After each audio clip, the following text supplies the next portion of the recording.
Hey guys, welcome to Did You Get That on Film?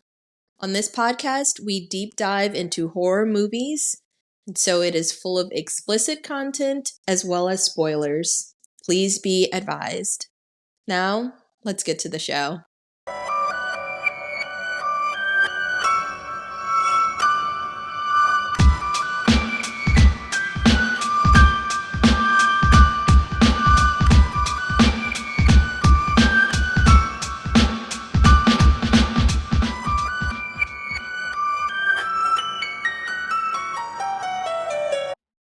This is Did You Get That on Film? Where we discuss characters in terrible situations we will never find ourselves in. It's me, DP, your host, with my friend, somebody who knows to take the no-dos, somebody who I would be sure to stay up and shake like some fish in a Winn-Dixie bag if I saw she was troubled in her sleep. My friend Ruth. Unlike fucking Glenn. Unlike fucking Glenn. So, what are we talking about today if they don't know? So, in case you have been under a rock and don't know what we're referring to, we are talking about the incomparable Nightmare on Elm Street. This is the original, released in 1984, that started the franchise. It is written, directed by Wes Craven. So, Nightmare on Elm Street currently has 9 films in the franchise. It's a hefty franchise. It's a little all over the place, but that's okay because I love it. So it includes 6 sequel movies.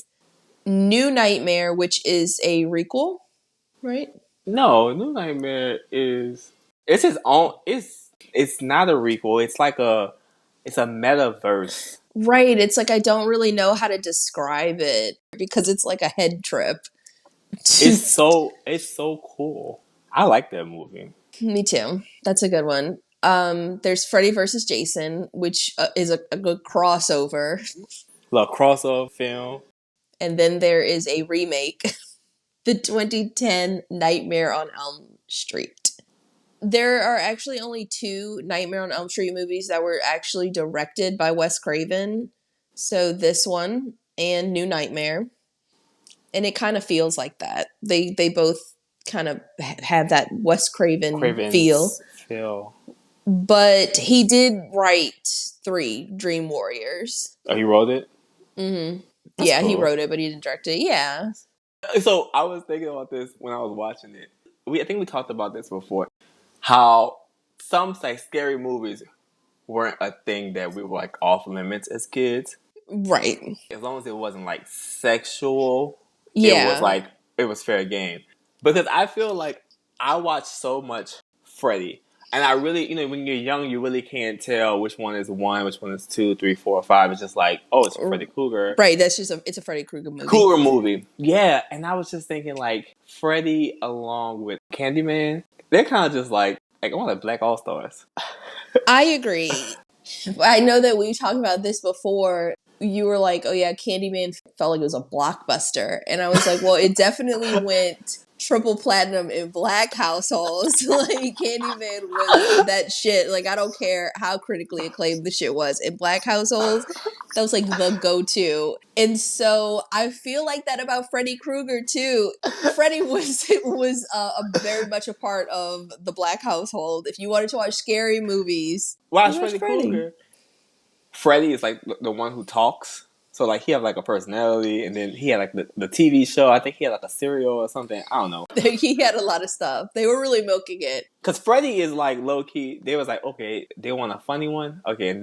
So it's so funny. I was reading something, and I was gonna say this in like the fun facts thing, but since we're on the topic, Wes Craven, when he was coming up with this idea, crafting the idea of Freddy Krueger, he wanted to originally make a silent type. He wanted to make like another Michael Myers, another like type Jason, you know, the big silent slasher killers. Think about how different this movie would have been. The movie works so well and the character of Freddy Krueger works so well because he's so unhinged, right? Like he'll just say anything. And people love that shit. People eat that up. But it wasn't supposed to be that way. We weren't supposed to like giggle when he would come on the screen. You know, we weren't supposed to like quote shit that he was saying. So like Wes Craven did a really good job with like the changes that he made. But then you really have to give it up to like Robert Englund too, who really like took this character and shot him into the stratosphere, right? Because Robert Englund was doing a lot. He was acting his ass off as Freddy Krueger, and he wasn't ever supposed to. Initially, Wes Craven was just gonna have Freddy Krueger be just like a stunt person because he wasn't supposed to be important, right? He was supposed to be silent and just kind of be there. But it wasn't until they started, you know, like really getting into the script and really thinking about it, they were like, you know what, I think we actually do need an actor. I think Robert Englund just like went in there being crazy, and they were like, I think this might be the guy. The vision came together, and it's just made for like a really great movie. I hadn't really watched it in a while, so it was a treat. It was a treat. So thank you, Max, for having it on screen. I know. Shout out to Max, because once we see a movie is like for rent or buy, we're like, well, what else can we do? Scrap the whole thing. We'll just revisit that shit later. We're on a budget. We're on a budget. So listen, subscribe, like, spread the word, so we can afford those $3.99. I know, those $3.99 rentals. Okay, so I guess let's just like get into it. Yeah, let's do that. Without further ado, the movie opens up and we get this scene of Freddy Krueger, and he is crafting this signature glove. We're watching him do this in like a boiler room, and then we get the title card. And then we see Tina. She's running like barefoot in a nightgown. She's running through this really dark boiler room. And we can hear Freddy calling her name and taunting her in the background. So finally, Freddy finds Tina, and Tina turns around and she starts to run away from him. But it's such a goofy, like it's that comically slow nightmare run. She's like flailing her arms. I was like, what the hell? I'm like, Tina, move, like, bitch, I get know, out the right? way. And she's like, keep it like tight, pocket to chin. Like, you need to get the fuck out of here. She's like doing this comically slow, like nightmare run where you feel like you're running like really fast in a dream, but you're going absolutely nowhere. And Freddy's like, this bitch. So he's like walking behind her. And so he pops up behind her, he grabs her, and Tina pops up in the bed in her room, right? And she's revealing that this was all a nightmare that she was having about this crazy looking guy with knives for fingers. Except for the fact that she has these 4 slash marks in her nightgown. They are real. So Tina's like doped up mom. Like, the parents in this movie are like, it's very 80s. It's really indicative of 80s parents, in my opinion. We'll get into who's worse. Who parents are worse? Because I know. What the hell? Just, I think it's like we just don't see Tina's mom enough, because Tina's that mom where she's like, later, I'm leaving for 2 days. I'm going to Vegas with my boyfriend. So there's $20 for pizza. Good luck. Make sure you go to school. I mean, we don't like see her enough, but Tina's mom is a trip. But Tina's mom is like not concerned. She's like, you either need to cut your fingernails or stop dreaming like that. And Tina's like, you bitch. Pick new dreams. No. And so she's like, I'm going to bed. Then we get this shot. It's like in itself a weird little dream sequence. And there's these little girls and they're jumping rope and they're singing this iconic, creepy, eerie Freddy Krueger nursery rhyme that I'm sure everybody is familiar with. It's the 1, 2, Freddy's coming for you nursery rhyme. I was like, they really going at it. They really did. And I was like, good for them for making this, because it's such a memorable thing. But then we see Tina, Nancy, and Nancy's boyfriend, Glenn, pulling up to school. And Tina is explaining her nightmare from the night before and how she heard this jump rope song in her dream, the one that we just heard, the Freddy Krueger theme song. And just a little side note, Glenn in this movie is, of course, Johnny Depp. This is Johnny Depp's first ever movie role. It came out 6 years before Edward Scissorhands, which I think is like the thing that people remember from his like early career. Mm-hmm. For the people that are into Crybaby. You know I got Crybaby on DVD. You know I like Ricky Lake.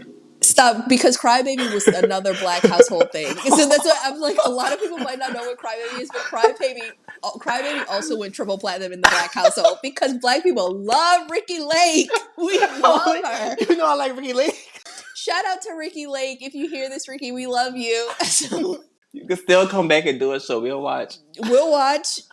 So Nancy revealed that she also had a nightmare last night, but she doesn't really like remember what it was. She's not really tripping about it. Tina is shook, on the other hand. But while they're walking and talking, we get to meet Tina's boyfriend, Rod, who is like a real fuckboy, right? Like, I like Rod's stupid ass. And he becomes a lot more sympathetic later, but when you meet him, you're like, damn, he's annoying as hell. He's like, I had a dream too last night. I woke up with it has Tina's name on it. She was like, that's 4 letters. How did it fit? And I was like, ooh, bird. I love that. So, cut to later that night. Tina's mom has dipped to Vegas with her boyfriend for 2 days, and she doesn't want to be alone. So she invites Nancy and Glenn to sleep over. And we get this cute little sequence of Glenn, and he's like telling his mom that he's staying over at his cousin Barry's house. Now, Barry lives by the airport, and I think Rod made him a tape with a bunch of like just fucking sounds. And kids today are not gonna know what the fuck we're talking about. So it's like a cassette tape that he's playing on a boombox next to the phone to create the illusion that he's next to the airport. And so you get these like background airplane noises, and he's just like, yeah, mom, at Barry's just loud as usual. But the tape also includes like drag race noises, like an accident, these like blood curdling screams, a gunfight. And he's like, yeah, mom, I'll be careful, I gotta go. Bye. He's like, it's just some neighbors fighting, mom. It was very cute, and it's such an 80s thing. As you were like going into the 90s, hijinks like this kind of go away. Right. So Tina's in better spirits, but she reveals that all that day she hasn't been able to stop thinking about the nightmare that she's had of this guy and his long fingernails. And so when she says that kind of triggers Nancy's memory, and she reveals that her nightmare also had a guy with this like dirty red and green sweater and a hat, and he had these like long fingernails, and she's like, well, no, actually they're more like knives for fingers. So Glenn is in the middle of telling them that it's like totally impossible for them to like both have the exact same dream when they hear a noise outside. And unlike us, who would lock the doors immediately, we don't explore noises in the fucking garden. They all get up and they're going to check, and Glenn throws out the most fucking G-rated 80s threat I've ever heard. So he opens the door and he's like, I'm gonna punch your lights out, whoever you are. Give you a little toothpaste and a biscuit. And it was like, way to go, Glenn. You're really telling them. But it turns out to be fuckboy Rod, who was not invited. But like, he's like, what is this, an orgy or something? And Glenn responds like, it might be a funeral. And Rod, who went to like the baby school of conflict resolution, pulls out a fucking knife on Glenn. I love these characters. I know, it's like really over the top reaction for what Glenn just said, but I think it's making the characters think that Rod is like a loose cannon, and at any moment, yeah, he might pull a knife. So Rod takes Tina upstairs to have sex, which is rude as hell because they're going to have sex, but Tina also doesn't want Glenn and Nancy to leave. You really can't have both. Now, that's not fair, Tina. That's not fair. You've invited them over here. Now your boyfriend is here and y'all are going to have sex. Everybody knows it. And it's like, it's not even late. Like, we was hanging out. I know. It's like 7 p.m. We were supposed to, like, we just got here. Glenn just called his mom and played his little cassette tape. And now you're just, like, going to have sex for the rest of the night. And I guess in Tina's mind, like, to be fair, she's like, y'all are boyfriend and girlfriend too. Girlfriend too, so y'all can go have it. Well, little do they know, I guess sometimes I wonder if Nancy even likes Glenn. Because Glenn is like, he's like, well, yeah, let's. naturally, we're here. Our parents don't know that we're together. They're thinking about my cousins. Like, clearly, like, we're going to make out, dry hump at the very least. No, Nancy is like, kill all that noise. She's not having it. She turns down his advances. Cold shower. Right. But then she's like, we're here for Tina, not ourselves. Bitch, Tina's not thinking about you. She totally abandoned you to like go knock boots upstairs. Tina's like totally not concerned at this point.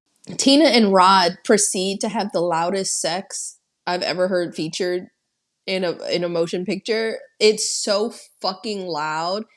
And Glenn, after his like cold shower, he's laying on the sofa and he's just like kind of lamenting. He's like down here by himself. Like they don't even sleep in the same bed. Like Nancy's supposed to be like super pure, right? Because those are like the quote unquote rules of surviving a scary movie. Like you can't have sex. Nancy is the kind of person that like doesn't even hold hands. So we're like, oh, okay, she's gonna survive this.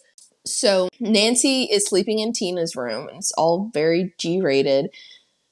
But after sex, Rod reveals to Tina that he also had a nightmare the same night that Tina did. She's concerned, but they just had sex, so Rod is definitely trying to like go to sleep. So later that night, after everyone is asleep, Tina is awoken when she starts hearing some pebbles being thrown at her window, and they're whispering her name. And we cut to Nancy in Tina's room, and we see, like, I thought this was like such a cool shot. I feel like it still stands up like then and now. But Nancy is sleeping, and Freddy Krueger starts to come through the wall behind her, and the wall's like stretching, right? Like just to give people an idea of what it looks like, I think they accomplished this shot by using latex. So that's what we mean by like stretching, pushing through the wall. And he stops when Nancy wakes up, and she hangs a cross on the wall, because I guess she's like, something feels weird about this. So we cut back to Tina, and she, again, not something we would do, she's venturing into the backyard to try to figure out like who's whispering her name. And she's walking barefoot through her backyard and into this alley next to her house. And it is here that we see our first full shot of Fred Krueger, because up until this point, we've only ever seen his hands like making his glove and like just little shots of him like grabbing Tina. He's absolutely disgusting, right? So like shout out to the makeup artists on this film. He is wearing this green and red sweater. He's wearing a fedora, which is like kind of out of nowhere, right? You gotta have a hat. You gotta have a hat. Every horror movie has to have a good hat prop. This is like, the hat come on. prop in this movie. He really was like, okay, that's how you got that role. I came in with that hat. So he really came in with the hat, yes. I'm crazy. Look at me, crazy, wearing a fedora. That's crazy, right? And Wes Craven was like, this guy's so crazy it might work. So that's how Robert Englund got the role. A fedora. A fedora. So his skin is also severely burned and like open, bleeding. And he has his signature knife-fingered gloves. And he's approaching Tina, and he's like extending his arms like 10 feet to either side. And he's using his like knife fingers to scratch on this like metal grate, and it's making this like really crazy sound. And so Tina's terrified. And Tina tries to like, she's like praying to God. And Freddy says, "This is God." And he holds up his glove. So Tina starts to run. Dante, when he started chasing her... Wait, why was that so funny? Why was it so silly? I was thinking to myself, that looks so silly. When I saw that, I was like, this is a whole joke, right? It's a joke. I was like, I don't know if Fred is trying to be funny. The way he's just wobbling like, He has... Wait, do you know what that just reminded me of? Do you remember in Scary Movie 2 when Cindy was like, she's trying to tell everybody that like there's some ghost activity, and she's like, I'm not crazy, and then she runs away. She's like, ah! She's like swinging her arms all over, like running all stupid. Looking fucking dumb. That's the exact run that Freddy Krueger is doing in this moment. It's so goofy, and I'm like, I know that Tina is probably scared for her life, but I wouldn't be able to take him seriously if he was chasing me like that. That shit was really funny. But he appears in front of her, so he can like teleport, right? Like he's right in front of her, and so she turns back. She runs through her yard, and she's trying to run back into her house. And Freddy is there, just like showing her some tricks. So he's like, "Hey, Tina, watch this." So he takes his like, he holds up his regular hand and takes his like knifed gloved hand, and he just like It chops his fingers, and there's that green shit. there's some green out. shit He's just shooting like, out. he's people in my head. He's like smiling, like ah. I know, and Tina, while this is like super silly to me, Tina's terrified because she's like, "Damn, that shit's scary." I'm like, Freddy's just doing some other shit, right? Like he's just like, I want some other shit now. because like, what's the reason, Freddy? So she tries to run into the house, and Freddy grabs her, and she's trying to fight him off. And there's this scene where she like grabs his face, but all his skin like slides off in her hand, and he's like laughing hysterically. He thinks this shit is hilarious. But then we cut to reality because we are in Tina's nightmare right now. And she's actually still in the bed with Rod, who wakes up and sees her like screaming and struggling under the covers, like fighting somebody off under the covers. This is going to be Freddy's first on-screen kill.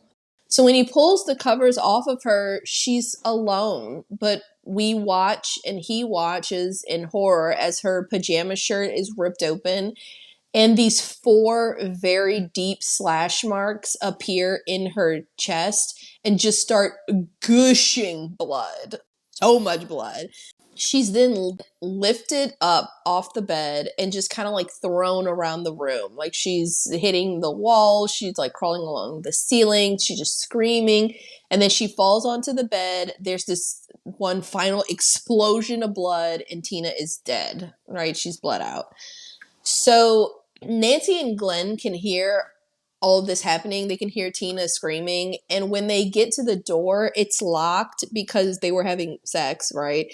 And so they don't know what's going on. They just hear Rod screaming like a maniac about how he's going to kill whoever did this.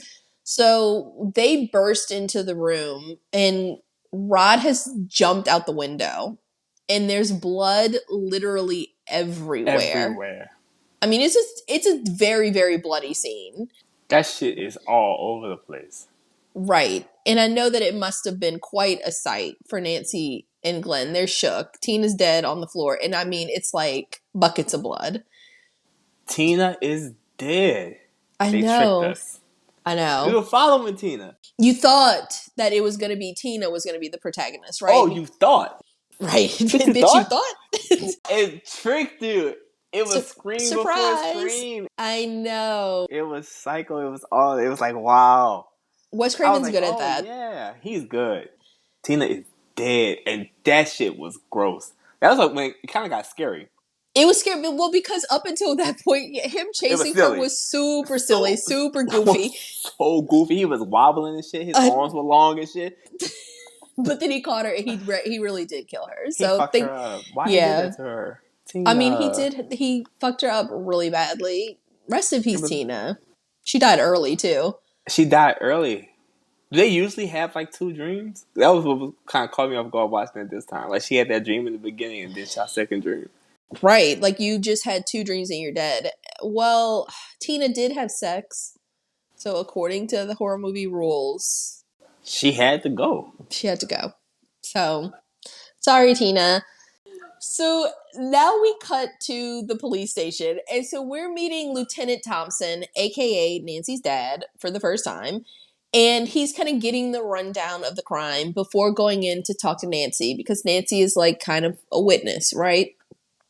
So the cops are giving him all the details and they tell the lieutenant that they believe that Rod killed Tina because it was her boyfriend. And he thinks that she was killed with some sort of razor blade before Rod fled the scene. So we also learned that Rod has a history with the police, and he's been in trouble before. He's been arrested for various things, drugs and stuff. And so the lieutenant's getting all of this information, but literally the only concern that he has is like, well, why the fuck was Nancy there? And I'm like, a girl's been murdered. And so he like barges into his office, and that's the first thing he says. He says, "What the hell you were doing there?" Well, and then he turns to his wife, Nancy's mom, and he's like, "What was she doing there?" And I'm just like, dude. Right, the girl's dead. Like, there's some more pressing questions here. And it was like, it wasn't a party. It was like, what do you mean she was at Tina's house? She was at Tina's house. Like, do you not know Tina? They're friends. His reaction is like very crazy, and it's clear from the way that he like talks to, because we're also meeting Marge, right, Nancy's mother. It's clear from the way that they talk to each other, they're divorced, right? Like, they probably don't get along very well. But are they divorced? They're divorced. He doesn't live there. They don't live together. He doesn't? No. I didn't catch that. God. What movie was I watching? No. I know. They are not together. It's like pretty clear they don't get along, because she's like, well, fucking hello to you too, Donald. And so her dad is just like, he calls it shacking up at a house with 3 other kids. And I'm like, but it's Tina's house. Tina, her friend, they were at Tina's house. And shacking up, like, dude, you sound crazy. You uptight. Very uptight. But we still like him. We still fuck with him. Yeah, I mean, all in all, he's not a bad guy. But still, I mean, he was doing a lot. So he's like, especially with Rod, and he calls him like a delinquent lunatic. To which Nancy responds, she's like, he's not a lunatic. And her dad asks if she has a sane explanation for what he did. And Nancy's stuck, right? Because she's like, ooh. Let me get back to you. You got me there. Right, because to be fair, right now, all the evidence is pointing to the fact that Rod killed Tina. Now, we as the audience know that he didn't, but even in this moment, Nancy believes that he did. So she's riding pretty hard for somebody that like might have just murdered your friend. Right? So she's quiet after that, because that was a fair question. So Nancy's mom chimes in, and she's kind of filling in some details with some stuff that Nancy told her. And apparently Rod was just like a crazy, jealous boyfriend, and that they had a fight. But Nancy tells her parents that Tina had had a nightmare that this was going to happen, that she knew that somebody was going to kill her, and that's why they were staying there. So they send her home, and then we cut to the next morning, and Nancy's mom is watching the news, and we hear there's like an all points bulletin on the lookout for Rod, right? Because nobody knows where he is. After he jumped out of the window, he just disappeared. So Nancy, that was a really traumatic night. Nancy is like better than me, because she like goes to school the next morning, which is like, everyone's like, my mom's like, what are you doing? Go to school. And she was like, I got to. I can't go crazy up there. I was just like, well, just don't go to school. Right, like, go to the mall. Yeah, go to a museum. Right, like, do something else. Like, bitch, go to school. That's crazy. What the fuck do you plan on accomplishing there? And then, like, your friend is dead, so it's not even like you have anybody to meet up with, because you clearly don't like Glenn very much, right? It's not even like you have anybody to meet up with and talk to and be like, girl, that was so crazy. Your best friend was just murdered. You saw her body, and you were up really late. Most importantly, I mean, you get enough sleep. You didn't get enough sleep, and I hate being tired. Fuck, that shit is awful. We learned that she's been pounding coffee, right? Because now at this point, she's like too scared to go to sleep. And so she's like, I gotta go. Talk to you later. As she's walking to school, Rod grabs her, and he pulls her into some bushes to talk to her. And she asks Rod if he did it, and he tells her no, there was somebody else there. But she's asking him a lot of questions, which is fair, but Rod is on edge, right? Because he's being hunted, he watched his girlfriend be murdered, and so he's like in the middle of like snapping at her. But then Nancy's dad pops up, like gun drawn, out of the bushes, because he'd had her tailed, right? He like asked people to follow her because I guess he knew that Rod would probably try to talk to her. Rod tries to run away, but he's caught and arrested. So That's it for Rod. I don't even think he has shoes on. He doesn't. She's like, you use me, Dad. He's like, why are you going to school? That's the first thing to say. He don't She's like, you use me. That's the only, because it's a fair fucking question. They say, what the fuck are you doing? Like, school. He was so irritated. He's like, why are you going to school? Why are you going to school anyway? Go home. Fuck. She goes to class, and so this is why you shouldn't have gone to school. She can't stay awake because it's like kids reading fucking Julius Caesar out loud, and I'm like, bitch, I got a full night's sleep last night, and I would be falling asleep. But as she's dozing off, she sees Tina outside of her classroom, and she's in a clear body bag, which is like what she was in when the EMS took her body the night that she died. And there's like a giant pool of blood in the hall. That shit was kind of scary. That was creepy. When I was younger, this scene was always very creepy to me because it's like, it's dead Tina in a body bag, right? With tons of blood, because there would be, because the scene was so bloody. So Nancy decides to like leave class to go check out this huge trail of blood that's leading to Tina's body. She walks out into the hallway and she sees Tina's body like in the body bag lying on the ground. And we see Tina's ankles get picked up and we see her get pulled off camera by some invisible force. So Nancy runs to follow them, and when she turns the corner, she crashes into this like very obnoxious fucking hall monitor. Oh, fucking dog looking ass girl. I know. She was very annoying. So she's wearing this like red and green sweater, right? And we know that that's Freddy's sweater. But she crashes into this hall monitor and she's like, "Hey, you need a hall pass." And Nancy's basically like, "Fuck you, bitch," and runs off. This is your hall pass. I know. So wait, then the hall monitor calls back in Freddy's voice, and she waves. She has like Freddy's glove on, and she says like, "No running in the hallway." I'm like, Freddy, Why he transferred to that fucking girl? why do you do that? It made me think about, like how like Michael would just like put the jack-o'-lantern in the fish tank when he fucking put that sheet on to go kill Linda. Just do like all kind of dumb He put that sheet on and cut the eyes out. Just doing all kind of dumb shit. Just like some real extra silly shit. Just for no reason. But Nancy continues to follow this trail of blood down and into the school's boiler room.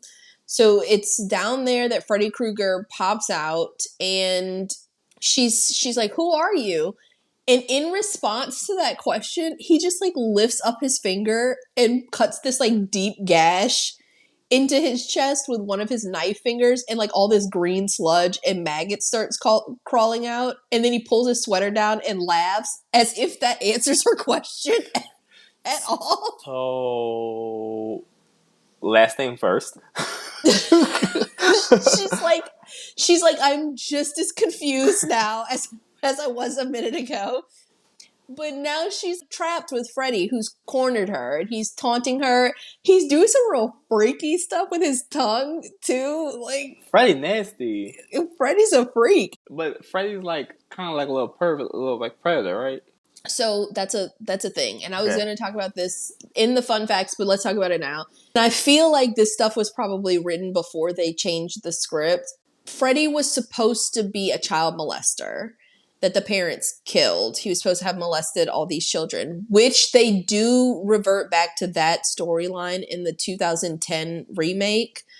He's a child molester, but in this movie they changed it to him just being a child murderer, because I think that at the time there was like this rash of child molestations in California, and they didn't want to like seem like they were mocking that or like using that for gain. So they didn't want people to get mad at them, so they changed him from a child molester to a child murderer. But him being a child molester fits really well with some of the shit that he does in this movie, because he's really freaky. He be doing shit with his tongue. He does stuff like that like a couple times, and it's like, yeah, I mean, I've just always interpreted it that, like, yeah, he was killing children, but he was probably molesting them too. Yeah, I always thought he was a must even before the remake came out. Right.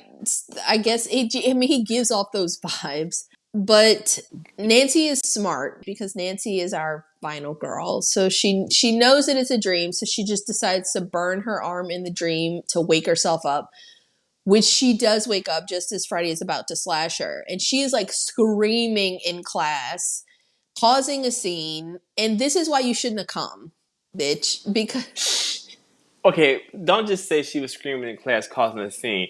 She was screaming so loud, and it was just so ridiculous. it was a ridiculous scream. You remember, like, in the beginning of Carrie, when she's screaming so much that the gym teacher slashed the shit out of her? Right. It was one of those scenes. It was like, you need to get slapped. Somebody needed to slap her. It is, and I'm surprised they didn't because they love doing shit like that in the 80s, giving them a good slap. But she is like, I mean, wailing at the top of her lungs, and all the kids are like mad confused, right? And so the teacher's like, you need to go home. But then the teacher's like, you need a hall pass. And I'm like, fuck this fucking hall pass. No, she doesn't. She was like, I'm just going to go straight home. And I was just like, y'all just leave school? Yeah, she just left. But I guess it's like she wasn't going to get in trouble because her mom and dad were like, you shouldn't have gone anyway. Stupid girl. Right. So as Nancy's leaving, she looks down and she notices that the burn that she caused on her arm in the dream world is actually there on her arm in the waking world. So that causes her to kind of think more about the Rod Tina situation. And so she decides to go visit him in jail to figure out exactly what happened. If I was him, and who we know is like innocent, I'd be like super annoyed by her visit because she goes, right, because he told her that he watched her get slashed as if there was somebody in the room, but there wasn't anybody there. So right now Nancy is putting together, like, because I burned my arm and it appeared in the real world, like Tina must have been killed in her dream, and that's why Rod could see her getting slashed. But he's telling her these things that happen, and she just like cannot believe him. Like at every turn, she's like, that's not true. The door was locked on your side. How could that have happened? And he's like, bitch, you came to see me. I hate that kind of stuff. I don't know. That's just like I feel like it's a way just to pad The runtime? time. Yeah. And give people a certain amount, because I would like this better if maybe Glenn went to go see him and was like more skeptical, because there's no reason for you to be skeptical. Right. Like, or maybe if Nancy and Glenn had gone together and Nancy would have been, the one that's believing him, right? And Glenn was the one that didn't, because Glenn doesn't believe him at all, right? Like, no ifs, ands, or buts. Glenn is like, Rod killed Tina. But Nancy, you went because you know that that's not true. There's something freaky deaky going on. So why are you acting like you don't understand freaky deakiness when you hear it? Right. Because you just experienced the freaky deaky. No freaky deaky for me. Freaky deaky for me, no freaky deaky for you. This freaky deaky is all mine.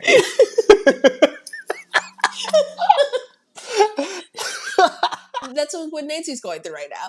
Yeah, it's so many words. It's just in so many words to sum it up. So Rod is like getting super irritated with her, and I'm like, I don't fucking blame him. So it really isn't until he's telling her about the cuts that appeared on Tina's body at once that Nancy starts to actually listen, because he tells her that it looks like 4 razors were cutting her at the very same time. And this like checks with Nancy, right? Because we know that Freddy has this glove. So he has these like razored fingers, so he would be able to But you slash saw her. the glove before Tina was killed. So what are we doing here? What are we doing here? What are we doing here? For you to piss him off? It's like, so he is really upset because he's like, he didn't move sooner, I guess, to save her, because he thought she was just having another nightmare. And he reveals that he'd had a nightmare just like it the night before. And he tells her that in his nightmare, there was a guy that had these knives for his fingers. And it's at this point that she's like, I don't think that you did it. I'm pretty sure you're innocent, because she had the exact same dream about Freddy. So Later that night, Nancy takes this very hot, very relaxing bath. A nice, warm Bubble bubble bath. bath. Bubble bath. Of course, this is a setup to fall asleep in the tub. There are days where I'm very well rested, and if I'm in a hot ass bubble bath, I'll fall asleep in the tub. She's not really setting herself up for success here, but it's a setup for this like really iconic shot from this movie. I think a lot of people think of this shot when they think of the movie. So she's laying in the tub and she has her legs open. There's a lot of bubble baths, so you can't see anything, but the camera is sitting down, like panning up at her. And you see, like between her legs coming out of the tub, you see Freddy's hand rising out of the water. How freaky is that? It's so fucking freaky. It's such a good shot. It's freaky and freaky. Right. Freddy know what he doing. Freddy is nasty. Freddy is a freak. They might have changed the narrative that he was a child molester, but he's definitely a child molester. So, right before he's about to strike, Nancy's mom knocks on the door and she's like, don't fall asleep in the tub. You could drown. And Nancy catches the biggest fucking attitude, but it's like, then she immediately falls asleep in the tub. And almost drowned, so shut the fuck up. Yeah, you stupid brat. This is why your dad treats you like this. I know. That's why he doesn't believe a word that you say. So Freddy ends up dragging her under the water in her tub, and it's like a nightmare, right? It's not just the deepness of the water of her tub, but it's like she falls into an abyss of water. I mean, it's so deep. He's pulling her down. She's trying to fight him, and so she's screaming for her mom, who breaks into the bathroom. Which, quick thanking on the mom's part, because in a lot of movies like this, they're always like banging on the door for like an insane amount of time while somebody's dying inside. Her mom sprung into action, so we love Marge for that. But she gets her out of the tub, and Nancy's like, "I just slipped, is all." And her mom was like, "But girl, you were screaming in here so loudly, so loud." So, in an attempt to stay awake, this was like a cute little thing. Nancy she's in her room, she has all her lights on, and she's watching The Evil Dead on TV. I thought that was cute, but this is not helping her, right? No, the first one's boring. I know, right? It takes a long time to get going. Even though I guess she was like at the climax part, but she's trying to stay awake, not helping. Glenn climbs in through her window to check on her, and Glenn's so fucking loud. It's giving very much Billy Loomis, right? Like climbing into Sydney's room. Like as soon as I saw it, it was like the first thing I thought about. But he gets in her bed and she's like, excuse me. And she makes him like sit in the chair next to her bed while she lies down. And I was like, y'all are so fucking annoying. Nancy's so fucking annoying. Boring. I know. What a prude. So he asks her, what happened to your arm? And she tells him she burned it in English class. Glenn's like, what the fuck? But then she picks up a mirror and she looks at herself. And I thought that this was so silly. She's like, God, I look 20 years old.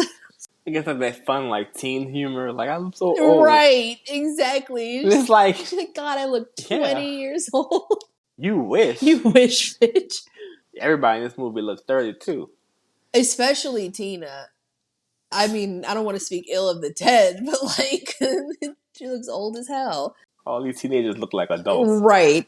So she asks Glenn if he's had any of these weird dreams. And Glenn's like, no, I slept like a rock. And I'm like, Glenn, in his mind, he's like, Rod killed Tina, case closed, right? Like, he's not really entertaining anything else.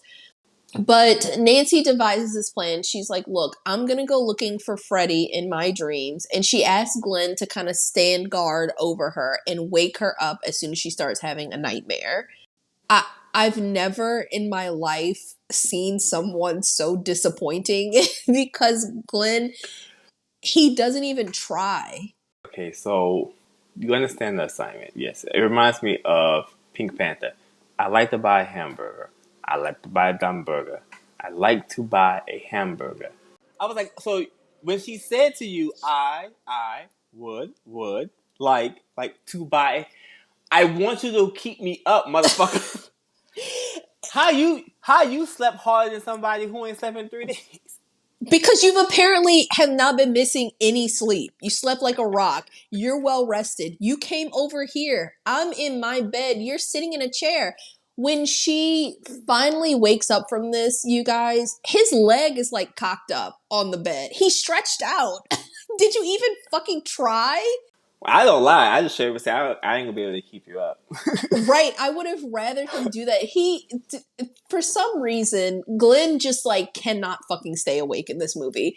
And it's just so crazy because Nancy. Fucking narcolepsy, motherfucker. Right. Because at a certain point, Nancy has been awake for like fucking 7 days. Glenn has been sleeping peacefully, but he can never stay up. If you need Glenn to stay up, if your life dependent on it, if somebody put a gun to your head and they were like, I'm going to shoot you unless Glenn can stay up for 15 minutes. You might as well just say, just right in the fucking ass. Just kill me now because Glenn can't fucking do it. So we cut to the nightmare. And in the nightmare, so Nancy starts roaming around the neighborhood and she's looking for Freddy.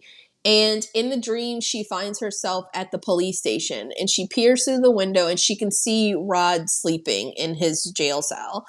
And she actually sees Freddy enter the cell where Rod is sleeping. And he starts like kind of fingering the sheets and stuff. So it's like, you know, she's like nervous about it. But then she sees Tina's dead body in a body bag again. And I know, it's nasty. So Freddy like disappears. So she goes to like look at Tina, who has like a centipede coming out of her mouth and these huge like earthworm type things pouring out around her feet with like all this mud. And so Freddy catches up to her. He chases her all the way to her house. And she is able to get inside in time. But I thought this was like a really cool scene. She's trying to climb the stairs to like run back to her room. And the stairs are turning into quicksand. Yeah, like under her feet. And so she's sinking in it. And so she can't run very fast. And Freddy like breaks through the glass on her front door and he's wearing Tina's face. He's such an asshole. He's such an asshole because it's Tina's face cut off a la Don from like House of a Thousand Corpses when Otis cuts off his face. He's wearing Tina's face and he's like talking in her voice and he's like, "Save me, Nancy." He's a fucking asshole, man. It's really fucked up. So Nancy runs to her bedroom and Freddy bursts through and attacks her. They get this crazy fight scene. They're wrestling. He's like slicing up her feathered pillows and stuff. And now Glenn is supposed to be guarding her, right? But he's like straight Z'd out. And so I was like, thank God Nancy set an alarm. Like, I'm so happy that because she's a final girl, right? So she's always going to have a backup plan. You can't rely on dudes for anything. It wakes her up. This motherfucker was worthless. Worthless. So she wakes up and she's pissed at Glenn. Like, she's calling him a bastard. And that's really bad because this is 1984 and Nancy is like very, very G-rated. And so fucking Glenn, it's like such a typical dude thing. He's like, "What'd I do?" I was like, this motherfucker's stupid. Glenn, she asked you to do one thing. Stay awake. She was only asleep like Why 10 did minutes. you go to sleep so hard? Why? Were you drugged? Right? Like, I kept thinking, I was like, I wonder if Frey, like he's gotten everybody else's dream, but like, does he have the power to like pull you into a deep sleep? No, Glenn's just a fucking asshole. It's not even like he dozed off. He's like laid out. It's ridiculous. So her mom wakes up and Glenn has to like jump out the window, but she sees one of the feathers from the dream in her room. And so she knows for sure that the dreams do bleed into reality. So this causes her to get up in the middle of the night and rush to the police station to go see Rod, since in her dream she saw that Freddy was about to attack him. So this is the setup for the second on-screen kill. So just as she's getting the police station, we as the audience see in Rod's cell, his bed sheet is like slowly starting to be pulled up and wrapped around his neck. As the audience were watching it as like a race for time type thing, Nancy is pleading with the officer there, and then little does she know her dad is there too, and she's like, please dad, can you just go check on Rod? I just have this really bad feeling. Glenn is like, some freaky shit is going on. And then they have this moment where they're like, okay, we'll go check on him, but where's that darn key type thing. And I don't want to shit on Lieutenant Thompson because he really does, because in a lot of these movies it's very, very annoying when we see it, like the parents that just don't believe anything. Nothing the kid says. They're just like really write everything off. They won't even like entertain it. She is upset and she's like, please just go check on him. And he does. Anything that she asks him to do, he does do it. So she's like, please daddy. He's like, oh, okay. He's like, okay, let's go check on him. The stupid cop is trying to like find the key, but as they're goofing around, we see that Rod is being dragged from his bed and he is being hung from the window bars by the sheet that was being wrapped around his neck. And so they kind of get there just as he's like hanging up and they pull him down, but it's too late and Rod is dead. And then I just found this so fucking annoying. So they all go to his funeral. Nancy, her mom, dad. At the funeral, the fucking preacher takes a jab at Rod. Live by the sword, die by the sword. But he, quote unquote, killed himself. What are you talking about? That doesn't even apply here. You're so fucking stupid. Right, and then he's like staring into Rod's father's eyes as he's saying this. And I know Rod's dad is like seething, right? Because at this point, there isn't even any proof that Rod did kill Tina. So what you're saying is really fucked up, right? Why did you even agree to do this service? If you're going to be like this, like just let somebody else more compassionate do the fucking service. Whatever. So as they're leaving the funeral, Nancy reiterates to her father that she does not think that Rod killed Tina. And so he's like, well, who do you think killed her? And she says she doesn't know who he is, but she starts to describe him about how he's burned, how he wears this fucking fedora and this sweater. And it's clear to us as the audience, like because of the look on her parents' faces, they're like, shit. They know exactly who she's talking about, right? Especially her dad is shook. He's like, fuck. Can't be. So but it is. He's like, just take her home. And her mom was like, I'll do you one better. I'm taking her to a fucking sleep clinic because this is crazy. So at the sleep clinic, they set her up to like monitor her brain activity while she's sleeping. And this is like such a fucking 80s moment because while she's sitting in the room and they're like watching the monitors, she just starts smoking in this medical facility. I was like, this is crazy. Kids today won't know that you used to just be able to smoke everywhere, right? You can smoke in a restaurant, on a plane, in a medical facility. So while they're sitting there, Nancy starts having major nightmares. So the doctor's like, well, if she's having a nightmare, her chart level, it'll show up at like a 6. Nancy's is at like a 30. And so he's like, I've never seen anything like this before in my life. And so they rush in and they're trying to like wake her up because it's clear she's in distress. And when they do, they see that there's a part of her hair that's turned white. I think it's from fright. She has a couple of deep gashes on her arm. She's like really going through it. She's struggling. Bless her. So the doctor tries to give her a shot to help her sleep. And it's like, what are you doing? I just almost died in here. Why would I want to go to sleep right now? You watched me have a 30 on the goddamn 1 out of 10 chart. Right. And so she attacks him. And I'm like, that's fair. Because why would you put me to sleep now? You can't wake me up. What am I just going to fucking die in there? So then from under the covers, she pulls out Freddy Krueger's hat. And she realizes that she pulled it out of her dream. And everybody in the room is like really shook. The doctor's like, damn, this is some other shit. So seeing this hat, her mom is like, you know what I haven't done in a while? Drank a whole bottle of vodka. So then, Somebody's gonna go to sleep in this bitch. And it might as well be me. because Nancy's mom spends the rest of the movie, I'm not joking with y'all, In fucking bed, and drunk. She's like, I can't handle this shit. Fuck it. She's like, I won't handle it. She's smashed the rest of her appearances in this film. So the next day, she's drunk and she's just really trying to like gaslight Nancy, and she says some shit like I don't know how you got that hat or like what stunt you're trying to pull, and Nancy is like, bitch, it has his fucking name in it. No, we don't. No, we don't. Yeah, her mom's like, oh, no.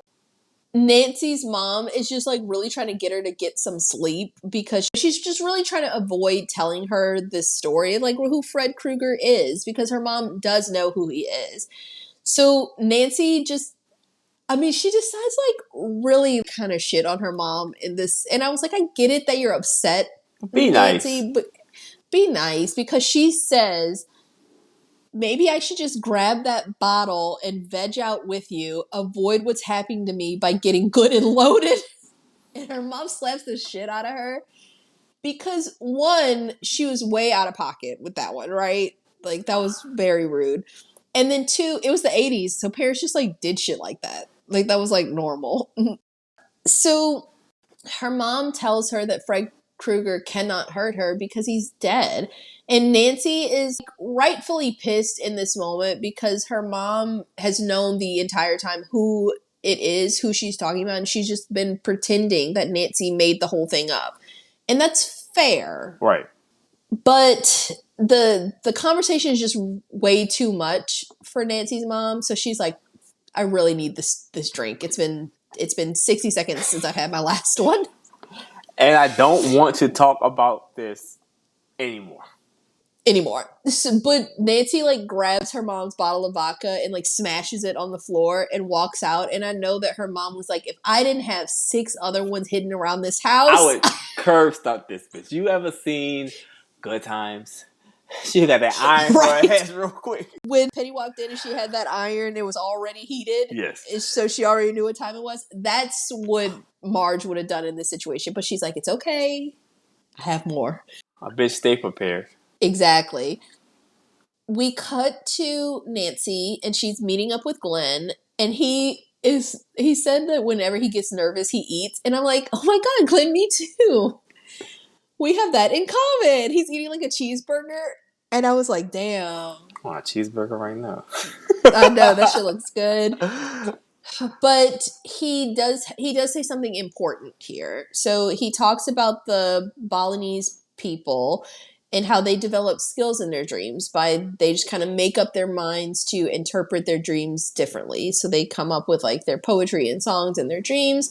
And so Nancy asks him, what if they make a monster in their dreams? And Glenn says that they would just turn their backs on it and take away its energy and the monster would disappear. Nancy, however, is trying a different approach. She is reading a book about booby traps and improvised anti-personnel devices. And he asks her, why are you doing that? And this is such a fucking badass final girl line. And she just says, I'm into survival. And I was like, that is so fucking cool. How cool is that for a final girl? That is like the final girl slogan. I'm into survival. I love that line. All I can think about when she was reading that book and going into what I'm about to know is that John Hughes watched this movie and said, I'm about to make it a comedy. Dante. They took, like, okay, let's talk about it more when we fucking get to this scene. But I've seen this shit before. He was like, he's like, that shit was I'm about to make this shit a comedy. Right.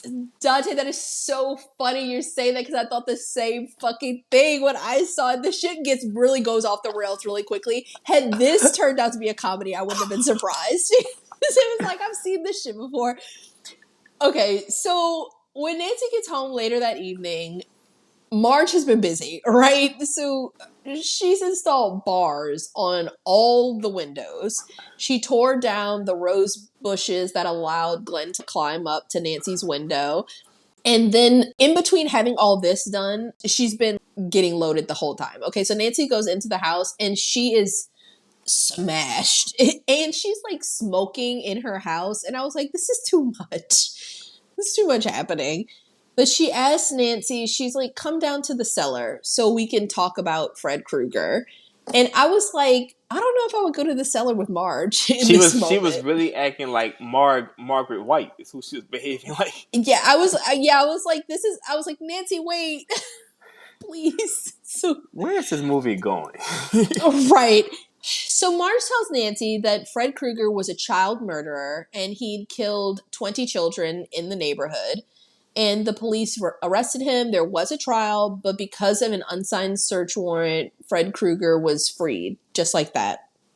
So Marge and a bunch of other parents, they tracked down Fred to this abandoned boiler room where he used to take his kids to kill them. They used gasoline, they poured it all over the place, set the whole thing on fire with him inside, and watched it burn. And Marge pulls out from their boiler. She'd had hidden there. She'd taken Fred's knife glove. And she still has it, and she shows it to Nancy just to assure her that Fred Krueger cannot get her because he is 100% dead. And so Nancy is trying to figure out, like, at this point, she's like, am I crazy? Like, could this really be? Because this dude is, like, really dead. So she's going to try to do a little experiment of her own. So that night she calls Glenn. And in case you didn't know, like Glenn lives right across the street. I know. I wish you might as well have just told your mom to wake you up. Even drunk, her mom would have done a better job. But I digress. So Glenn lives right across the street from her. She's talking to him on the phone. And we learn that it's been 7 days since she's last slept. But she tells Glenn that she knows exactly who the killer is. She asks him for his help. And her plan is to grab a hold of Freddy in her dream and to drag him into the real world where she is expecting Glenn to, like, cold cock him. Like, beat him with a baseball bat. And that's supposed to solve the issue. Like, Glenn is just supposed to be able to take this guy out. So she's like, ready, set, break, put the plan in motion, let's meet up at midnight. It's really not that much time until midnight. No. There's not a lot of, it's plenty of time for Glenn to stay awake, you guys. Like, she's not asking too much here, okay? But she tells him, whatever you do, don't fall asleep. And he's like, okay, whatever I do, fall asleep. Got it. So do nothing and go to sleep. Got it. So he has this, like, horrible track record with this, right? So he tries watching TV and he has the TV in his bed and he's watching it, but he also has headphones on and they're, like, blaring music in his ears. It's supposed to keep him awake, right? It fucking doesn't. We see his mom walk into his room and she finds him totally asleep. And she's like, basically, turn all this shit off. It's time to go to bed. It's almost midnight. I think it's like 11:42. And so us as the audience were like, whew, thank God that was a close one. Glenn fell asleep.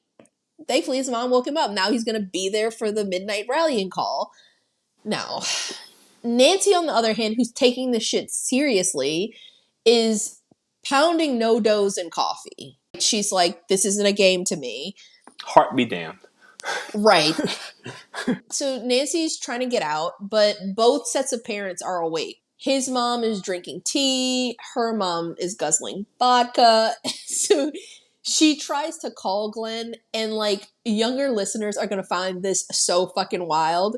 There's no cell phones, right? She has to call Glenn's fucking house phone, and his parents pick up because Glenn is obviously knocked out, so he can't hear the phone. So goddamn stupid. Right. And, like, when you think about it, Nancy had nerves of steel because I used to get nervous about calling people's houses at 8. Nighttime?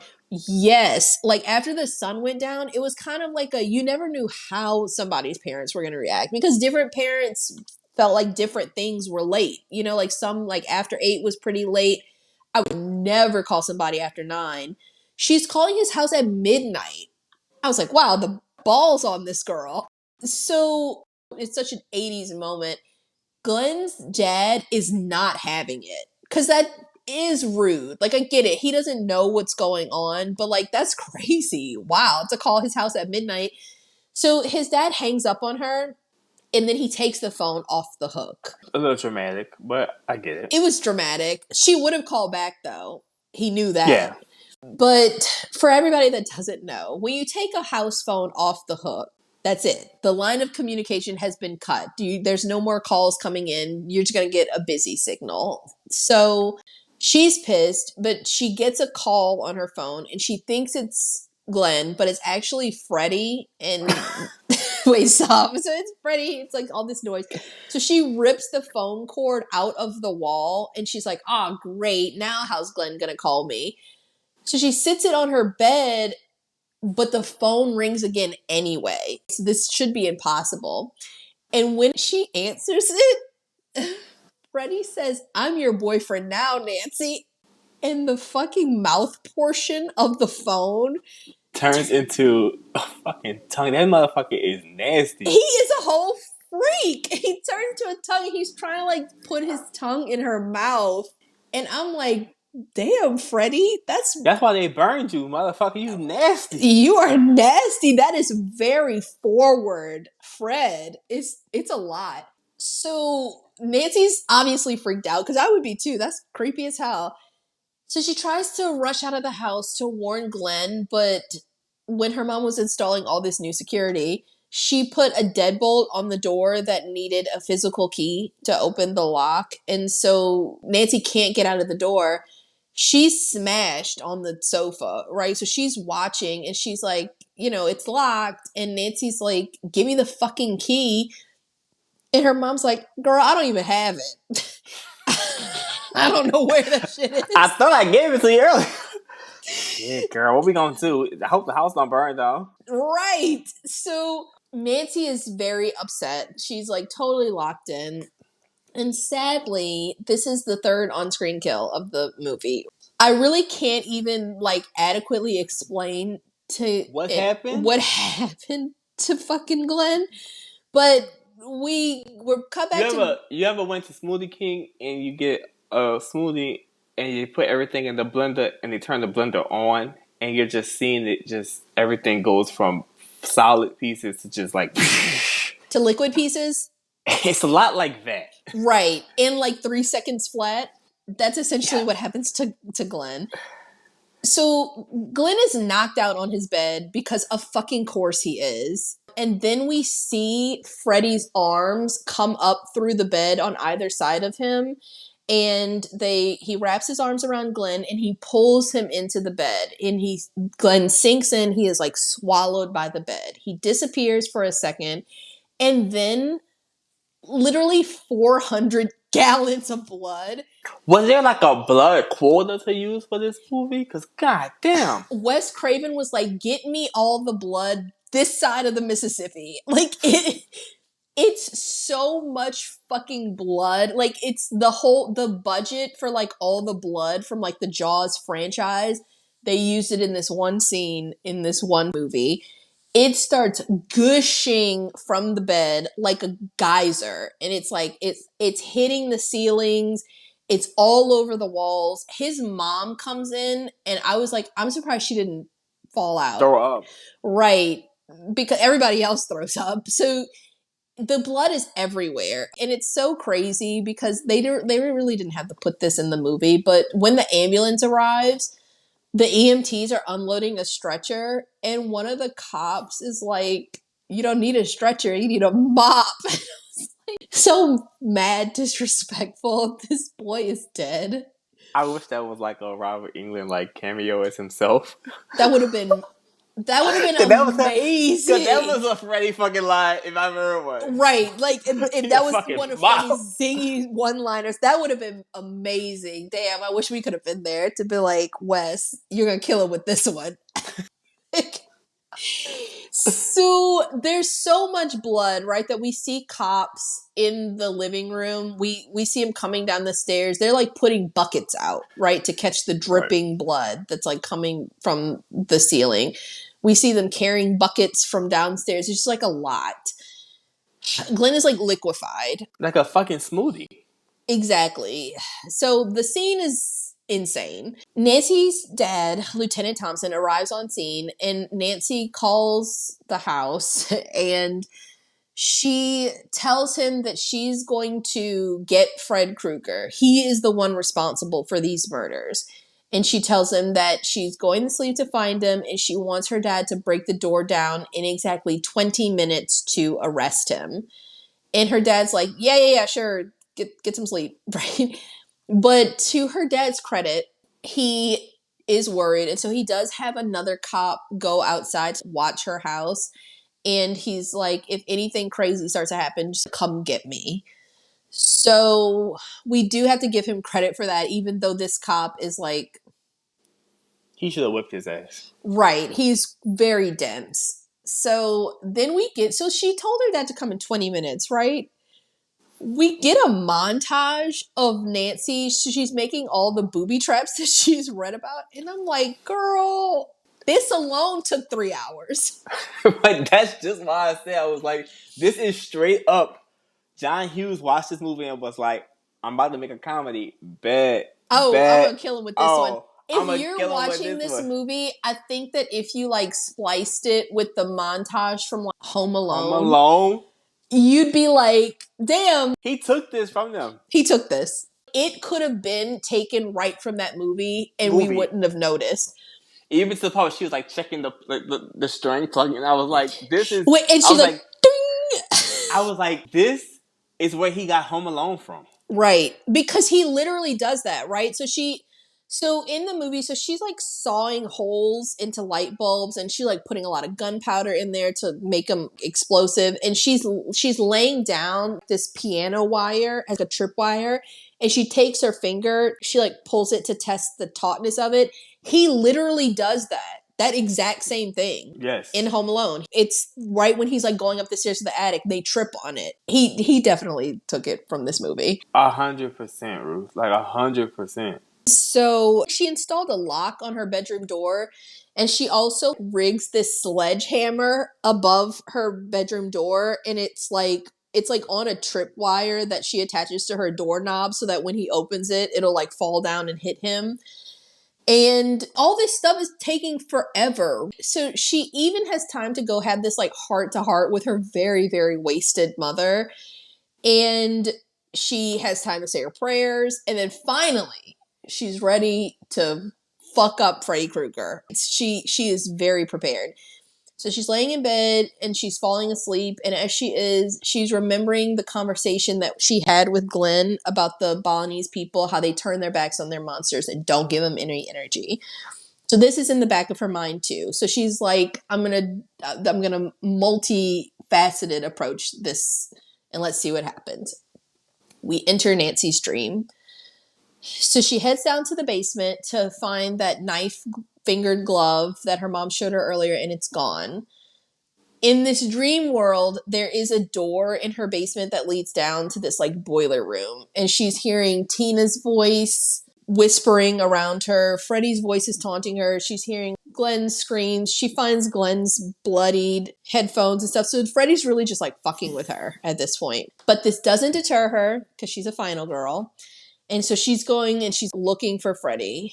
And he finally catches up to her. And so she is like running out of time because she set an alarm to wake her up. So she just like fucking tackles him. She just like jumps on him. And I'm sure he's like, oh fuck yeah. He's like, he into that shit. He like, oh yeah. Yeah, he was like, oh, they never jump on me. All right. So, she got it. She ready. I know. So she like grabs him and she does bring him into reality. She wakes up and we don't see him at first, but because he probably was laying on the floor like, shit. But what the fuck is happening? Like, how did I get myself into this? I should have stopped while I was ahead. That's my problem. I know. He got too excited when she jumped on him. So he jumps up and y'all, there's a lot of final girls in movies, and they're always going to defend themselves. I can't think of, though, too many final girls that really beat the shit out of the villain. Like, I guess the closest thing I could think of is Tatum really gives Billy like a run for his money. She fucked him up. Tatum was fighting. She fucked him up. And in real she life, would have gotten out. She would have gotten out. It's just so rare because, like, even when you think of Laurie Strode when she's in that closet and she like pokes him in the eye, that stuff is all improvised. You know, like she's really just thinking quick on her toes to like stay alive. I think maybe Laurie Strode in H2O. Do you remember when she starts windmilling him with those knives and she's just like fucking stabbing him? That's like that was like another thing. Y'all, I really don't think that there's much that can compare to the way that Nancy rides on Freddy in this fucking scene. I cannot. She fucks him up. I know Freddy was heated, y'all. Okay, so let's go through this because it's so silly, but it's so badass too because Nancy is like she's into survival, right? So he's there. He wakes up and he's like, ah! She hits him in the head with a coffee pot, and I know he was like, damn, that shit hurt. Because right now, he's never been in reality. He doesn't feel pain. He hasn't felt pain since he died. Right. And so every time he feels pain in this, you know it because he's like, ah! So she hits him. And he's like, damn, that shit hurt. So she locks him in her bedroom and she attaches the sledgehammer to the tripwire on the doorknob. When he opens the door, this big ass, heavy ass fucking sledgehammer hits him right in the gut. And he's like, oh shit. He's like, you don't play fair. Right, that shit hurts so bad. He starts stumbling all backwards. He flips over like back first over the railing to the stairs. And then he hits the stairs and like rolls down. And he stopped. When he gets up, he's limping and shit. He can barely make it to her. He's like, oh, I'm gonna fucking kill you. He's pissed. And he's like, I'm gonna split you in two. But then he trips on that piano wire tripwire that she laid on the floor, and it causes the light bulb explosive to go off behind him, and it hits him all in his back. I was like, God damn. I know. All I could think of was, I kept going back in my mind to Home Alone. Are you guys had enough? Or are you thirsty for more? And they're fucked up, teeth missing, hair missing, toes fucked up. He's like, I'm gonna get you, kid. It's very much like that. Like, that's the only other level of abuse that I've seen anybody dish out to the big bads in a movie. Like, it's on that level, y'all. Like, she is fucking him up, and I know he's hurt, but his like pride won't let him just lay there in the fetal position like I know he wants to. So he's really pissed. So this whole time she's yelling out the window. She's trying to scream for her dad to break down the door. And this stupid ass cop that he's assigned to watch the house is like, duh. I better go get the lieutenant. And I was just like, oh, fucking doofy ass. He said, if anything look crazy, come get me. My fucking daughter. Right, it's my daughter, and I've asked you to do this for a reason. He's legitimately worried about her, and this guy's just like standing there watching her break out windows in her house, and he's like, should I? This fucking idiot. Her boyfriend is a fucking Slim Fast. Right, the strawberry banana kind. So anyway, Nancy runs down to the basement and Freddy's following her, and she has a fucking jar of gasoline waiting, and she throws it on him, and Freddy's like, wait, no, please. She sets him on fire. He's like genuinely scared because he died being burned to death. So he's struggling and he's wailing. She runs up the stairs. He tries to follow her, and she hits him with the door, and he tumbles all the way back down to the bottom of the Do you think he meant for it to be this fucking funny, or we supposed to be like more like, yeah, girl, get her? Because in my mind was just like, God damn, she really just fucking him up. Like, at this point, she probably could just be like, okay, you good? Because Right, like, can we call it a truce? Because I can keep going if you want me to. You know what I mean? Like, he's fucked up. It's all so embarrassing for him, right? Because then he has to pick himself up. He's still on fire, and he has, like, ascend these stairs again. I definitely do not think we're supposed to be laughing here. But we are. But I was in stitches. I was laughing. I was at points just like, I had to pause it because I was just like, okay, was it scary when I was young and I just don't remember it? Because this shit, because it's not silly, y'all. It's not like, but it's almost just like, damn. Like, fuck. You are, in a sense, you're like, yes, Nancy, fuck him up. But then at the same time, you're like, damn, Nancy's really fucking him up, right? I mean, really, Fred Krueger, it's like he never stood a chance. Like, Nancy was very much prepared. Way more prepared, I think, than you would expect a teenager to be, right? And so maybe that's the level of comedy. That's why you gotta read a book. She read a book. She knew what was up. She did. And I loved it. I loved every fucking second of it. So Nancy's dad and some other police, they finally arrive and they do break down the door because remember, Nancy's mom is like, I don't fucking know where that key is. Dead drunk, bitch. Mad drunk. So she's trying to lead them to the basement because that's where Freddy was. But now we see that he has escaped the basement. We can see his like fire footsteps going up to Nancy's mother's room. And so she knows that he must be attacking her mom. So this is the fourth on-screen kill. When Nancy enters her mother's room, Freddy is on top of Marge, doing some freaky shit again. He's nasty. And so that dude nasty. He is. And so he's totally covering her with his body. And so he's still on fire. So now Marge is being burned to death as well. She literally was she's already soaked in vodka. Right. She made it very easy for him to set her on fire. She probably had a bottle in her hand too. But Nancy, I love this reaction. She sees what's happening and without any hesitation, she just picks up a chair and cracks Freddy on his fucking cranium with this fucking chair. I just can't understand how, like, was he writing it and was just like, more? Right. He's like, Freddy needs to get his ass beat. And they'd only put in like the sledgehammer part. He's like, no, we need more. And they're like, the light bulb? More. But she's they're like, fire? Set him on I fire. love more.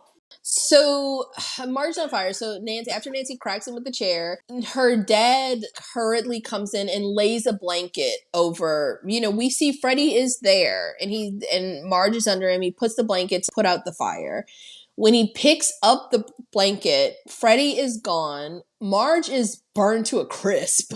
She's no like more. That fry you forgot in the grease. Exactly. Like just extra crispy burnt. And so she starts sinking into the bed, into this like otherworldly dimension that is underneath her. I guess it's the same place he took Glenn.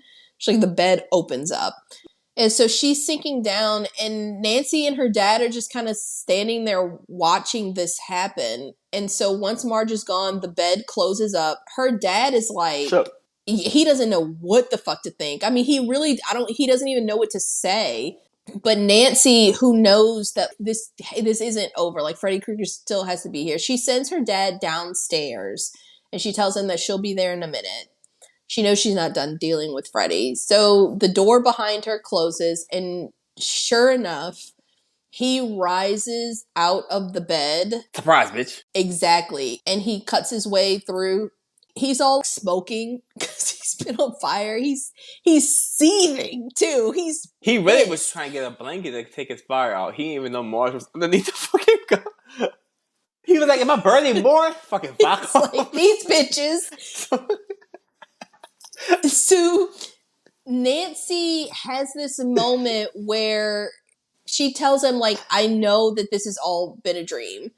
And she's like, none of this is real. He's like, what? And she's like, I take back all of the energy I ever gave you. And she says, you're nothing, you're shit. And she turns her back on him. And at this point, the disrespect.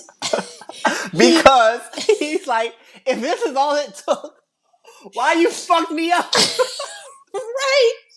Could you have told me you didn't believe in me? like 15 Before you fucking set me stitches on ago. fucking fire, you goddamn bitch. Before you like hit me in the gut with that sledgehammer and I fell down a flight of stairs. Like, if you didn't believe in me, why did you do this to me? So she like turns her back on him and he tries to like reach out to strike her, but he's lost all his power. So he disappears. He just goes away. And so she reaches to open the bedroom door. But as she's opening it, it's like we as the audience see, like when she steps through, she's stepping through outside, right? She's stepping out of her house. It's a new day. It's sunny. It's bright. Her hair's combed. Her arm is healed. She's dressed for school. Everything is just normal. Very sunny, but oddly foggy.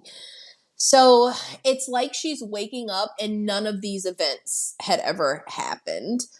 Her mom is there and her mom is all perky and happy and she's like, you know what, I'm not gonna drink anymore. And I was like, low-key, that's how you know this isn't real. Dream. I was like, that's some wishful thinking. Right, this is Nancy like really really praying like in her dream. This is like her subconscious hoping her mom will stop being an alcoholic. My dad left. I know. So Glenn pulls up.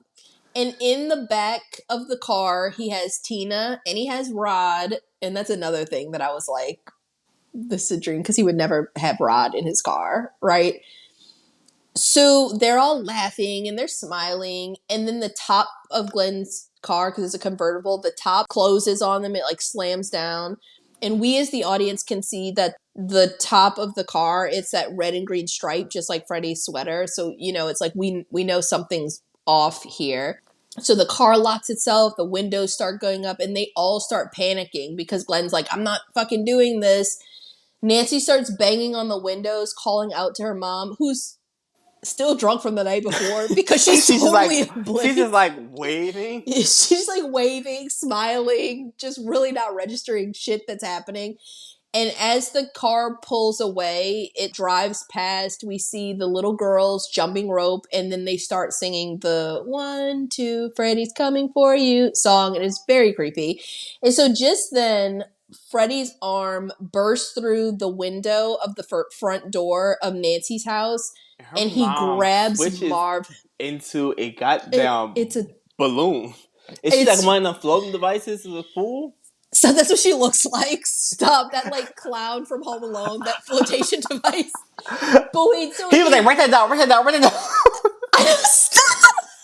He stole this movie. I don't care what he said. Right, like Home Alone is just like basically like a remake of Nightmare on Elm Street.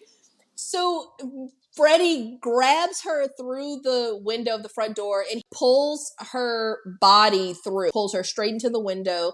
The movie cuts to black and the end credits start to play, but it's totally silent except for these little girls still creepily singing the Freddy song in the background. And yes, Marge does turn into a pool inflatable as she's going through the window. I was like, they probably tried so hard to get that cut, and they were just like, all right, it's just gonna look. This just has to be it. It's gonna look silly. It was the 80s, and I think they did a really good job considering it was the 80s. Because you can barely tell it's a pool inflatable. So barely. I just thought it was I thought it was good. But yeah, so that's how it ends.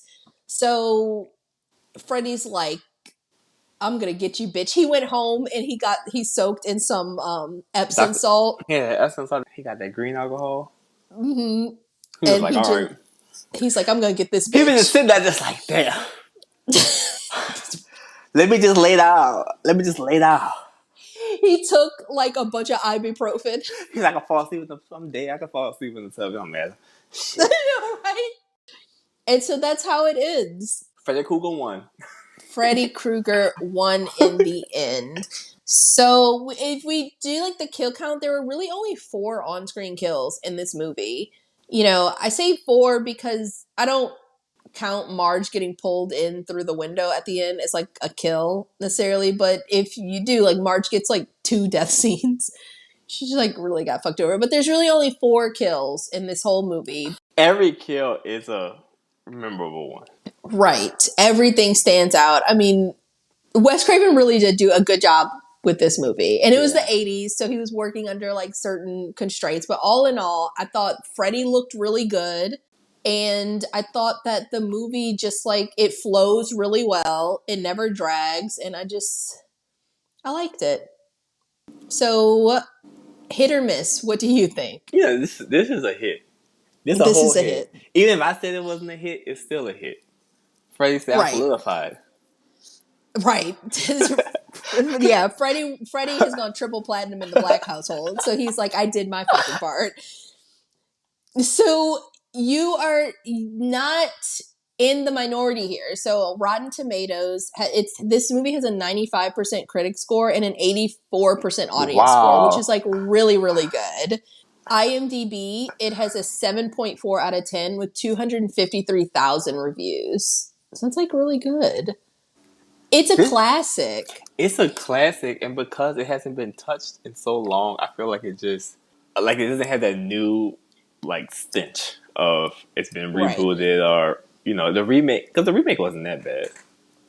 I didn't think that the remake was that bad. There are certain elements that I like from it, and there are certain scenes that I felt were done really well. I didn't like Freddy Krueger.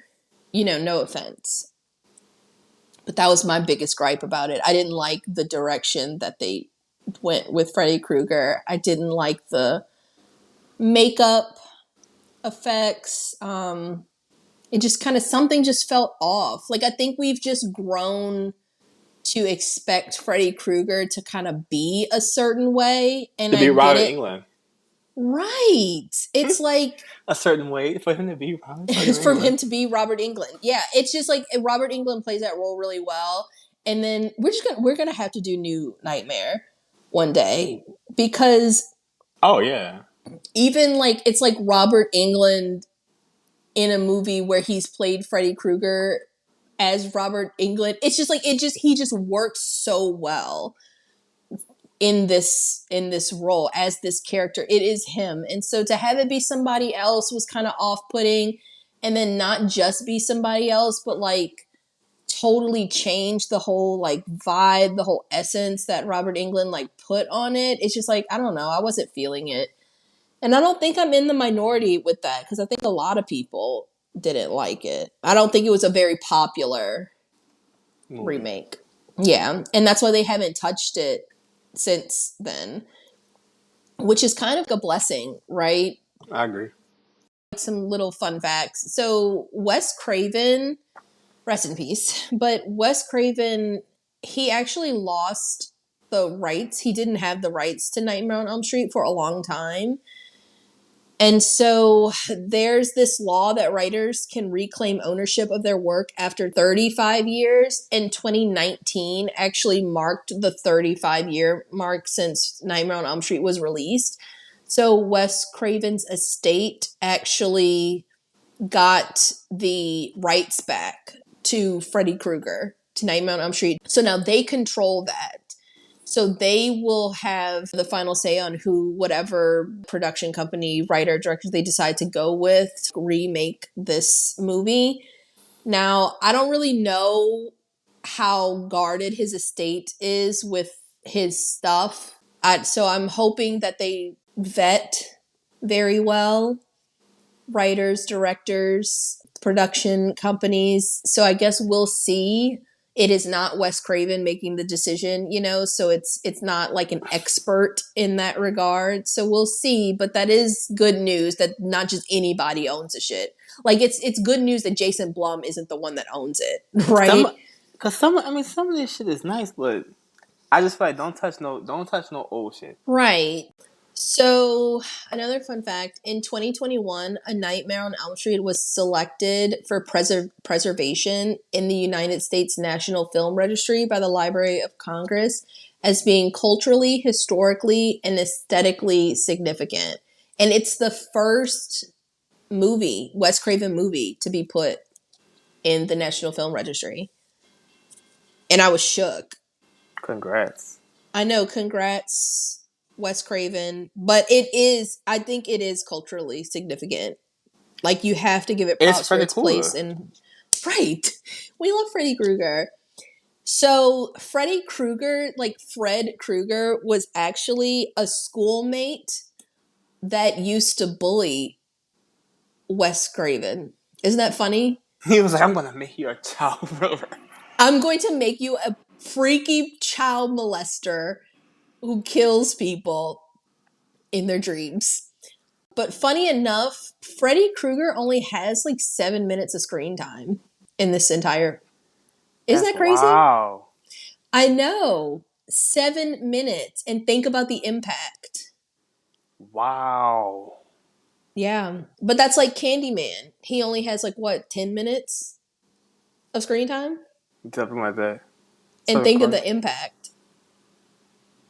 So in this movie, so we saw it, Nancy, when she's falling asleep, she's watching Sam Raimi's Evil Dead, the first one from 1981, as she's like struggling to stay awake. So Craven decided to use that scene because Sam Raimi featured a poster of Wes Craven's The Hills Have Eyes, the 1977, in Evil Dead as like a jab to show audience like the movie that they're watching is like scarier than like Wes Craven's. So then as a response to that, so they have like a little like back and forth. So because the Evil Dead was in Nightmare on Elm Street and Evil Dead 2, Freddy's glove is actually in the tool shed scene.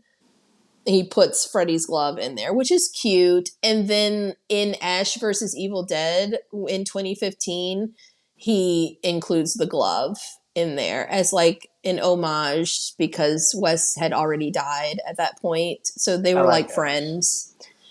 I like I like Ash. Ash too. Yeah. I like Evil Final Dead. boy, Final boy, final man. final He's a man. final man. So in the original script, the movie, Wes Craven actually wrote the movie to have like a happy ending. So Nancy kills Krueger by like not believing in him anymore, and then she wakes up and everything that happened in the movie was just like one long nightmare. And she says goodbye to her mom. She drives off to school with her friends, and that was like the end of it. However, so Robert Shea, who's the producer, he wanted a twist ending. And so he was like, this shit is going to be good. He was like, this is going to be a hit. Like Janet Jackson, when she was recording That's the Way Love Goes, and they told her it wasn't going to be a hit. She was like, this shit is going to be a hit. He was like, well, we need to leave it open for sequels. Right? Because he was like, I think this is going to be popular. And so if he just like had Freddy die, I think he felt like it would have closed the door for sequels. So he suggested kind of fooling the audience into thinking that Krueger had been defeated, only to reveal that the final scene is actually a nightmare. And then he wanted it to end with like Freddy driving them away in the car with them screaming. And Wes Craven was like, I hate that ending. So all in all, 4 endings were filmed for this movie, and they had like Craven's happy ending, Robert Shea's like Freddy driving ending, and then 2 different versions of like a compromised ending between their 2 visions. They wanted Nancy's mom to be like pulled back into the house or whatever, but they wanted the audience to feel like really ambiguous. Okay, what exactly is going on here? Is Freddy alive? Is he not alive? Are we getting a happy ending? Are we not? But they went with one of those. This is like in really kind of I don't really think it's ambiguous. I think that this is like a not like a it is not a bad ending. It's like it's bad for Nancy, right? Yeah, nightmare. Yeah, you're in a nightmare, but this was like their compromise. Wes Craven, he'd always maintained that he thought the film should have stayed the way it was originally written, that it should have ended with a happy ending. But I liked the ending. I thought it was good. I just felt like it was like one of those standard, like, you know, horror movie endings. It always leaves There's it open always a for. gotcha. It leaves it open for a sequel. I watched 4 the other day, and I was just like, this motherfucker's stupid. It does get like really unhinged. And then by the time they get to like Freddy versus Jason, which is like super campy, right? Like that is like ridiculous. Some of the stuff Freddy says he would definitely get canceled in 2023. Freddy's crazy. Freddy, you wallet. Right. I know, but we accept it because we're like, oh, that's just Freddy. We love her. So yeah, that's it. That's all I have for the fun facts. Yes, so please go check it out. I'm pretty sure everybody talks this movie, but you haven't seen it, go check it out. Check us out on Instagram. Did you get that on film? As well as Facebook. Did you get that on film? Did you get that on film? Definitely a hit. Freddie, I might go have to watch part 2 now. I love part 2. I like part 2 equally as much as I like part 1. I've never seen it. You've never seen it? Oh my God, go watch it. All right, that gives me some homework. All right, thank you for listening. Thanks, everybody. Bye.